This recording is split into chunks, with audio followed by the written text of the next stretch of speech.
Bunyi burung birik-birik lalu di tengah malam terasa menggurunkan juga. Kawan-kawan saya yang sama-sama tidur di madrasah bersama dengan Khatib cepat-cepat tidur mengiringkan badan. Kerana emaknya berpesan apabila burung birik-birik berbunyi di tengah malam, hendaklah tidur mengiring.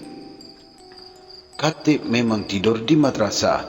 Namun setiap paginya selepas subuh dia akan balik untuk bersekolah di sebelah paginya pula. Kami yang bersekolah hanya belajar di sebelah petang saja di madrasah Tok Haji. Sebelah petang pula belajar membaca Al-Quran. Khatib ini memang disayangi oleh Tok Haji kerana suaranya bagus membacakan Quran. Semasa Tok Haji menganjurkan pertandingan di kalangan pelajar madrasah, Khatib berjaya mendapat markah yang tinggi membaca Quran. Bagaimanapun dia tetap memegang teguh pesanan emaknya supaya tidur mengiring bila burung birik-birik berbunyi di tengah malam. Emak aku kata burung birik-birik ni ialah anjing pemburu hantu tinggi. Jelasnya apabila saya tanyakan mengapa dia mengiringkan badan. Kalau kau mengiringlah kan, dia tak ganggu kau ke? Soal saya tidak mengerti mengapa dia mesti tidur mengiring ketika ini. Ya, dia sangka kita ni anak cucu dia, ujar Khatib. Jadi kau sukalah jadi anak cucu hantu tinggi? Tanya saya lagi. Tidaklah. Sahutnya lemah macam kecewa dengan soalan saya itu. Tetapi itu kan hanya untuk menjaga diri supaya tak diganggu. Dia menjelaskan lagi seperti yang diceritakan oleh ibunya. Tetapi Tok Haji pernah mengingatkannya, tidak ada jenis syaitan yang boleh menandingi ayat-ayat Quran. Oleh itu, tidak ada sebab mengapa mesti mengiringkan badan sewaktu tidur apabila terdengar birik-birik yang terbang melintasi bumbung rumah. Sebab itulah saya tidak pernah mengiringkan badan kalau terdengar bunyi burung birik-birik. Kadang-kadang Khatib cepat-cepat menggerakkan badan saya, menyuruh tidur mengiring. Namun saya berpura-pura tidak mendengarkannya. Emak Khatib juga percaya yang Mak Endut yang meninggal dunia sebelum itu adalah diganggu hantu tinggi. Mungkin kerana dia tidak tidur mengiring sewaktu bunyi burung birik-birik yang melintas. Ketika ini hantu tinggi terbang bersama dengan burung-burung tersebut. Kalau dilihatnya ada orang yang tidak tidur mengiring, maka segera diganggunya kerana orang itu bukanlah anak cucunya.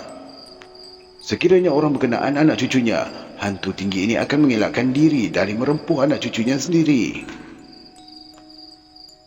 Tanda hantu tinggi itu lalu selain burung birik-birik berbunyi ialah kepala ribut.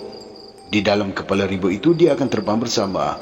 Namun kepala ribut itu akan beralih menuju ke arah lain kalau didapatilah dia anak cucunya berada di hadapan. Tanda bagi anak cucunya ialah dengan menanam rumpun lengkuas di tepi halaman. Kepala ribut itu tidak akan merempuh kalau rumah berkenaan ada menanam rumpun lengkuas. Khatib percaya betul dengan pesanan emaknya ini. Dia juga tetap percaya bahawa kematian Mak Endut berpunca dari hantu yang tinggi. Mak Endut sudah terkena langkahannya sampailah sakit perut. Penyakit itulah yang membawa maut kepadanya.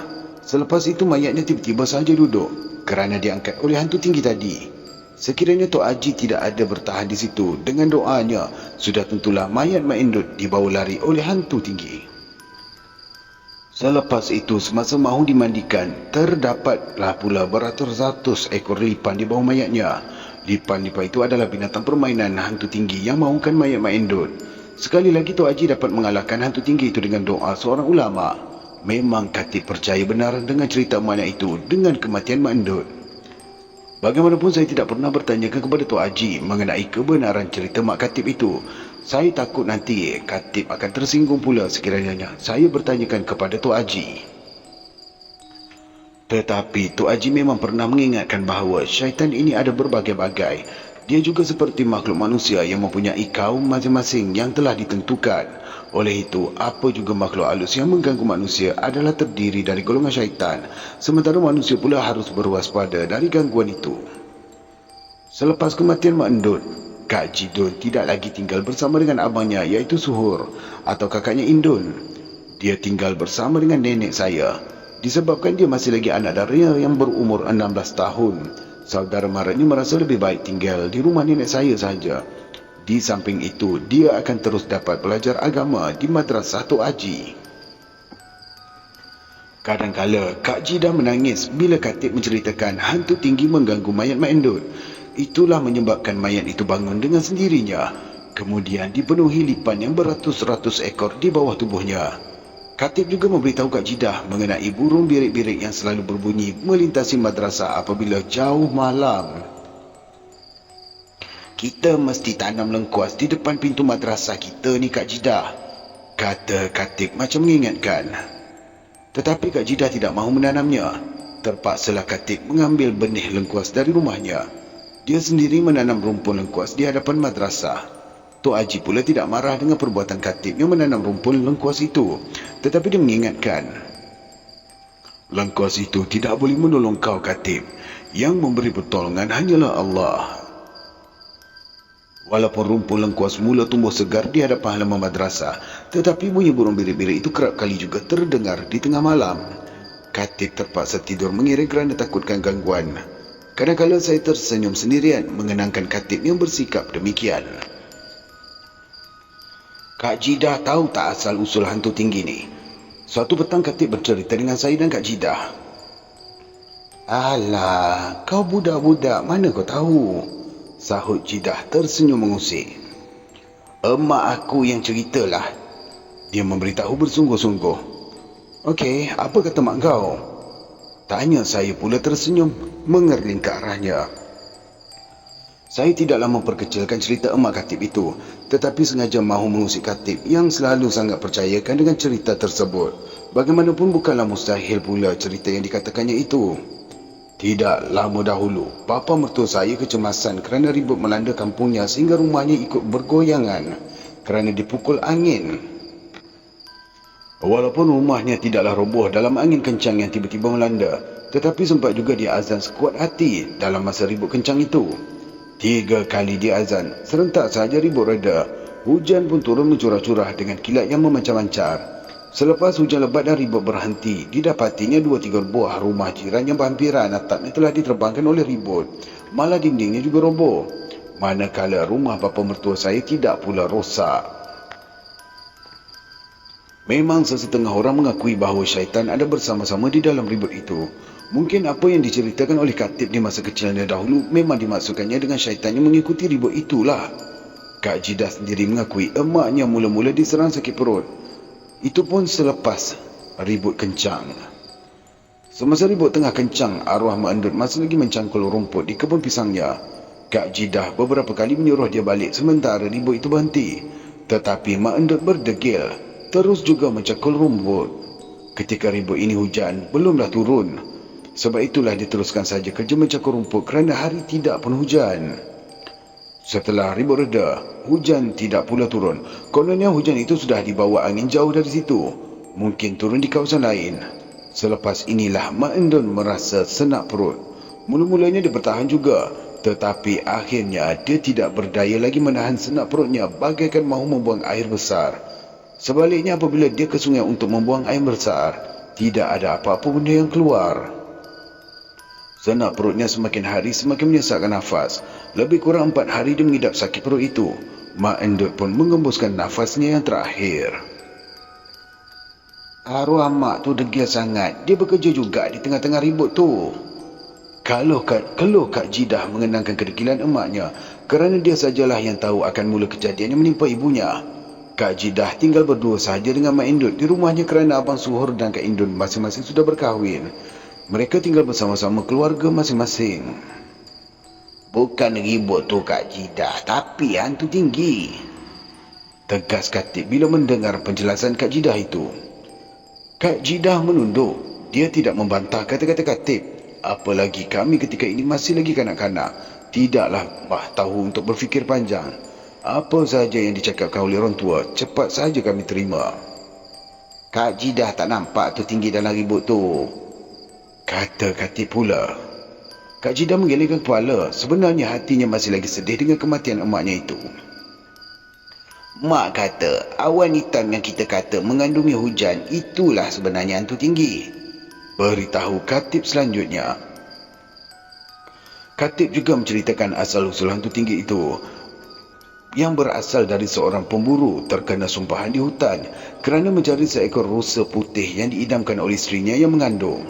Dia telah membunuh beratus-ratus ekor rusa, tetapi tidak seekor pun rusa itu berwarna putih.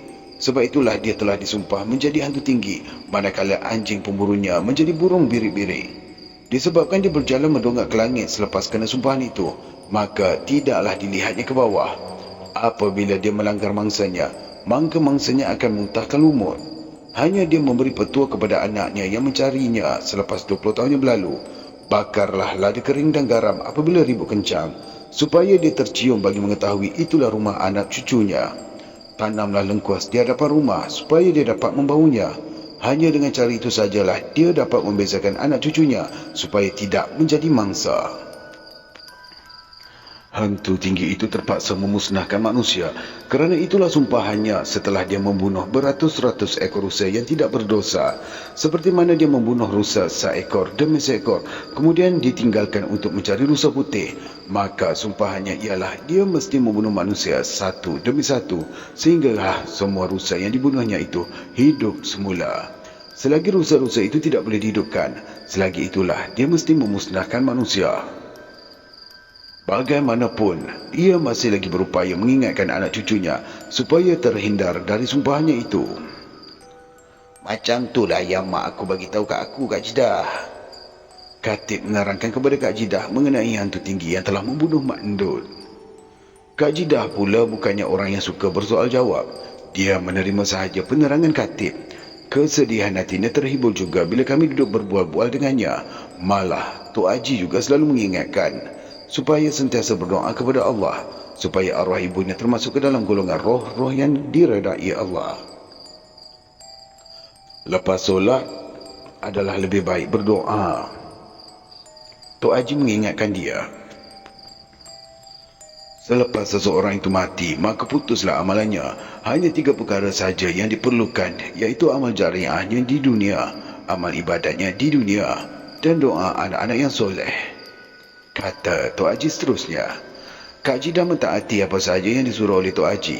Tiap-tiap tengah malam, dia bangun sembahyang tahajud, memohon Allah mencucuri rahmat ke atas roh ibunya.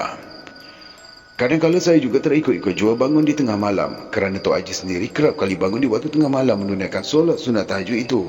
Walaupun Tok Haji tidaklah menyuruh saya melakukannya, tetapi apabila tidak bersekolah di hujung minggu, iaitu malam Jumaat dan malam Sabtu, saya suka melakukannya kerana mengikut Tok Haji.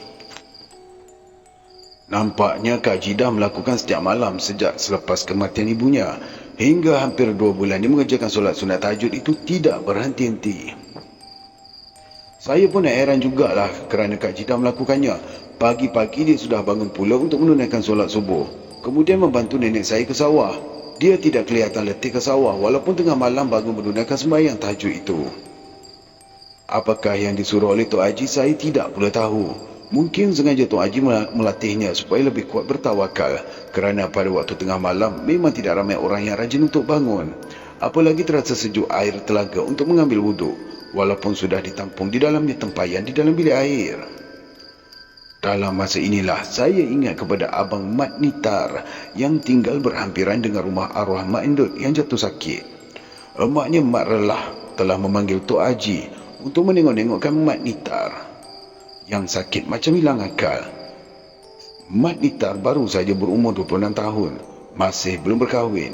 Dia memang pernah masuk meminang Kak Jidah, tetapi keluarga Mak Endut menolaknya kerana Kak Jidah masih lagi mentah. Walaupun Mat Nitar sanggup menunggu 2-3 tahun, tetapi Mak Endut tetap juga menolak. Dia merasakan Mak Nitar itu sudah macam anaknya sendiri, tidak tergamak pula memilih Mak Nitar menjadi menantu. Apatah lagi Kak Jidah sendiri tidak mahu Kak Jidah merasakan Mak Nitar yang sudah macam abangnya sendiri. Tok Haji tidak menolak jika dipanggil. Seperti biasa, dia mendoakan air yang disuruh minum dan mandikan. Semasa Tok Haji datang melihatnya, Mak Nitar sudah terlalu teruk. Dia bertelanjang bulat dengan tidak memakai apa-apa pakaian. Dia terjelepuk di hujung serambi sambil memainkan kemaluannya. Sekali-sekala dia tersengih-sengih tetapi tidak dapat bersuara apa-apa. Apa sakitnya ni Bang Haji? Tanya Mak Relah kebingungan. Tak tahulah aku, tak pernah pula aku temu penyakit macam ni. Jelas Tok Haji ikut sama keheranan. Dah sebulan dia macam ni. Tak dapat bercakap, cuma air liur saja yang meleleh. Beritahu Mak Relah kesedihan. Nak kata sakit tak sakit. Nak kata tak sakit, itulah rupanya. Keluhnya memerhatikan Mak Nitar yang tersengih-sengih memainkan kemaluannya dengan tidak berasa segan dan silu. Tok Haji menggeleng-gelengkan kepala. Hatinya sedih juga melihat keadaan Mak Nitar yang sedemikian. Kau tahu tak apa yang dituntutnya selama ni? Tanya Tok Haji kerana sudah menduga mesti ada kesalahan yang dibuat oleh Mak Nitar. Boleh jadi juga dia sudah melanggar pantang ilmu yang dituntutnya. Maksudnya, tahukah kau sama ada dia pernah menuntut apa-apa ilmu kebatinan? Kata Tok Haji seterusnya. Tak tahu pula, kata Mak Relah lemah. tetapi ada juga aku dengar dia nak jumpa Patanjali dekat ulu sana. Katanya menahan kesedihan. Disebabkan Mak Relah menaruh harapan kepada Tok Haji dapat memulihkan anaknya, Mak Nitar, maka Tok Haji mendoakannya. 3 hari Tok Haji mengulangi Mak Nitar, barulah datang adik Patanjali yang bernama Kapal mencari Mak Relah. Ketakutan saja rupanya apabila dia naik ke rumah Mak Relah, sebaik saja melihat orang ramai melihat Mak Nitar sakit. Oh, maafkan saya, namanya bukan Kapal tetapi Kapai. Baik, saya teruskan. Dah lama ke Mak Nitar ni sakit, Mak Relah? Tanya Kapai bercampur bimbang. Lebih sebulan, jelas Mak Relah. Tak tahu pula aku dia ni sakit, keluh Kapai bertambah gelisah. Siapa yang nak mengubatkan dia ni? Dia memerhati Mak Relah. Abang Haji ni, beritahu Mak Relah menunjukkan ke arah Tok Haji. Tiba-tiba saja Kapai memeluk lutut Tok Haji. Dia menangis sambil merayu pada Tok Haji supaya tidak membalas dendam pada abangnya Patanjali. Abang Haji, tolonglah. Minta maaflah saya, Abang Haji. Dia merintih-rintih bagaikan menyimpan harapannya menggunung. Abang Jeli dah jadi gila sekarang ni. Bukan nak susah-susahkan Mak Endut dulu. Dia hanya nak tolong Mak Nitar. Kalau Mak Nitar tak datang minta tolong, mampus Abang Jeli tak buat. Ujarnya menangis terseduh-seduh mengharapkan belas kasihan. Percayalah Kapai, aku tak buat tu pada Jeli, kata Tok Haji memujuknya. Dari pengakuan Kapai itu, terbukalah cerita mengenai kejadian yang menimpa kepada Mak Endut disebabkan menolak pinangan terhadap Kak Cida. Mak Nitar telah menemui Patanjali. Pada mulanya Patanjali enggan melakukan kekejaman kepada Mak Endut. Sebaliknya dia bersetuju untuk memberi Mak Nitar minyak cenuai bagi memikat Kak Cida. Tetapi Mak Nitar tidak mahu minyak cenuai. Dia mengancam akan membunuh Patanjali kalau tidak mahu mengikut kemahuannya menganiaya Mak Endut secara kebatinan. Mahu tidak mahu, Patanjali terpaksa juga mengikut kemahuan Mak Nitar. Dia menggunakan katak yang diikat perut sampai kembung bagi dipuja secara kebatinannya, hingga menyebabkan Mak Endut senak perut. Kemudian dia memuja upih yang dibentuk seperti lipan, diletakkan di bawah bangkai katak. Apabila dipujanya, itulah kejadian yang dilihat lipan di bawah mayat Mak Endut. Dia juga memainkan bangkai katak itu secara kebatinannya, menyebabkan mayat Mak Endut tiba-tiba sahaja bangun dari perbaringan. Semua itu diceritakan semula oleh Kapai. Dia berharap Tok Haji tidak menyesal abangnya Patanjali. Tak pernah aku tengok ilmu macam Abang Haji ni. Kapai terus merintih-rintih. Kapai, aku tak buat apa-apa pada Jeli. Aku juga tak buat apa-apa pada Mak Nitar. Tapi kau tengok. Kau tengok sendiri keadaan Mak Nitar ni. Aku pun berusaha hendak menolong dia. Tapi aku tak upaya. Ni kuasa Allah. Jelas Tok Haji dengan harapan supaya Kapai memahami kedudukannya yang sebenar. Orang-orang kampung menerangkan kepada Kapai bahawa mereka juga tidak tahu peristiwa sebenarnya. Kalaulah Kapai tidak memberitahu, mereka juga tidak tahu tentang kejadian yang menimpa Mak Endut. Patutlah semasa Kak Endut meninggal, tak ada pun Mak Nitar menziarahinya. Keluh Mak Relah penuh kesal. Masa ini jugalah anak saudara Kapai datang memberitahu akan kematian batin jeli yang jatuh di jeram batu kerana tiba-tiba sahaja dia menjerit-jerit berlari ke jeram batu. Dia jatuh terselit di celah batu dengan kepalanya ke bawah dan kakinya ke atas. Berita kematian batin jeli diterima oleh orang-orang kampung dengan rasa sedih dan simpati.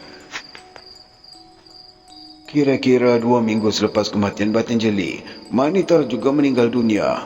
Tok Haji sendiri tidak berupaya mengatasi kudrat dan irada ilahi yang sudah menetapkan kematiannya demikian. Dia sudah berusaha untuk memulihkannya, tetapi kehendak Allah, siapa pun tidak dapat menahannya. Tidak lama selepas kematian Mak Nitar, heboh lagi di kampung itu apabila orang bertemu lembaga orang meraya-raya di dalam kampung dengan kepalanya ke bawah dan kakinya ke atas. Lembaga itu berjalan dengan tangan sahaja. Dia akan cepat-cepat menghilang apabila terserempak orang. Kadang-kadang dia akan berjalan melompat-lompat seperti katak. Aku nampak betul-betul hantu berjalan dengan tangan. Kepalanya ke bawah, kaki dia ke atas. Mail Lembam memberitahu tercungak-cungak menerpa ke madrasah. Merepeklah kau Pak Mail ni. Sahut Khatib terkejut juga melihat Mail Lembam yang tergopoh gapah. Dia bertanyakan Tok Haji dari kami. Mana atuk kau? Mail Lembam bertanya kepada saya. Atuk ada kat rumah. Jelas saya perlahan. Lepas isyak atuk baliklah ke rumah. Boleh jadi dah tidur dia, kata saya selanjutnya. Mail Lembam terus melompat menuju ke rumah Tok Haji. Saya hanya melihat sahaja dari pintu madrasah. Seketika sahaja, rumah Tok Haji terang benderang dipasang lampu. Saya terdengar suara Mail Lembam, bukan main becok, tidak tentu biji butir. Tetapi, saya percaya dia memberitahu mengenai hantu berjalan dengan tangan itu. Tidak lama kemudian, nenek datang ke madrasah. Dia menyuruh saya, Khatib dan 2-3 orang lagi kawan-kawan supaya tidur di rumahnya. Tak payahlah tidur dekat madrasah tu, kata nenek macam menyimpan rasa bimbang. Kami semua masih lagi kanak-kanak. Bila nenek menyuruh berkumpul di rumahnya, kami semua pun tidak tangguh menurutkan sahaja. Kami pun takut juga mau tidur di madrasah setelah mendengar cerita Mail Lembam. Hantu yang berjalan dengan tangan itu sudah kerap kali ditemui. Malah setiap malam dia meraya-raya di dalam kampung sambil mengetuk-ngetuk dinding rumah orang. Setakat itu rumah Tok Haji tidak pernah diganggunya. Sudah banyak rumah orang yang diganggunya sambil mengetuk-ngetuk dinding. Rumah Mak Relah yang selalu diganggunya. Hinggakan Mak Relah tidak berani tidur di rumah. Sebab itulah dia lari tidur di rumah Mail Lembam. Di mana kau jumpa tadi? Tanya Tok Haji memerhatikan Mail Lembam yang ketakutan. Di sebelah baru, beritahu Mail Lembam. Dia bukannya nak mengganggu, dia nak minta tolong agaknya tu, ujar Tok Haji tenang. Tapi dia mengetuk-ngetuk dinding rumah, ujar Mail Lembam gemetar. Dia mengaku telah terserempak dengan hantu yang berjalan dengan tangan itu. Apabila dinding rumah dia diketuk, dia pun segera membuka tingkap. Dia ternampak lembaga hitam berjalan dengan tangan, kepalanya ke bawah, manakala kakinya ke atas. Sekali-sekala dia melompat-lompat seperti katak, kemudian berjalan semula dengan tangannya. Agaknya dia mencari Relah, kata Tok Haji terangguk-angguk. Dia nak minta tolong pada Relah tu, ujarnya macam menduga bahawa hantu itu adalah jelmaan dari Mak Nitar yang sudah mati. Mail Lembam terdiam. Dia hanya memberitahu Tok Haji untuk menghindarkan gangguan berkenaan. Dari kisah itu saya baru dapat memahami bahawa Kak Jidah memang berdoa meminta mereka yang menganiaya emaknya ditunjukkan kepadanya. Jelaslah Mak Nitar itu menerima pembalasan yang tidak bertangguh dari Allah. Kak Jidah yakin emaknya teraniaya. Sebab itulah dia berdoa dengan penuh khusyuk setiap kali melakukan solat sunat tahajud di tengah malam. Memohon pada Allah perkenankan doanya agar dia melihat sendiri siapakah yang menganiayai ibunya. Kapai adik batin jeli secara jujur pula telah menerangkan kejadian sebenarnya. Bagaimanapun Kak Jidah memberitahu saya yang dia menyesal juga kerana doanya juga telah menyeksa sesama makhluk. Tetapi apa boleh buat, semuanya telah berlaku. Malam itu Tok Haji ke rumah Mail Lembam menemui Mak Relah. Dia menerangkan kepada Mak Relah mungkin jelmaan hantu yang berjalan dengan tangan itu meminta tolong darinya. Sebab itulah ke mana saja Mak Relah pergi menumpang tidur, dia akan menjejakinya. Mak Relah pun setuju untuk tinggal sementara di rumah Tok Haji. Setiap kali maghrib, dia akan bersama Tok Haji bersama-sama berdoa agar roh Mak Nitar dicucuri rahmat. Mereka sama-sama membaca Yasin Kifiat sebanyak 41 kali. Setelah 3 malam berturut-turut, Mak Relah mengikuti Tok Haji melakukan Yasin Kifiat 41 kali bersama-sama dengan Kak Jidah, saya dan Katib dan rakan-rakan yang sama tidur di madrasah. Esoknya kami bersama-sama pula ke kubur Mak Nitar.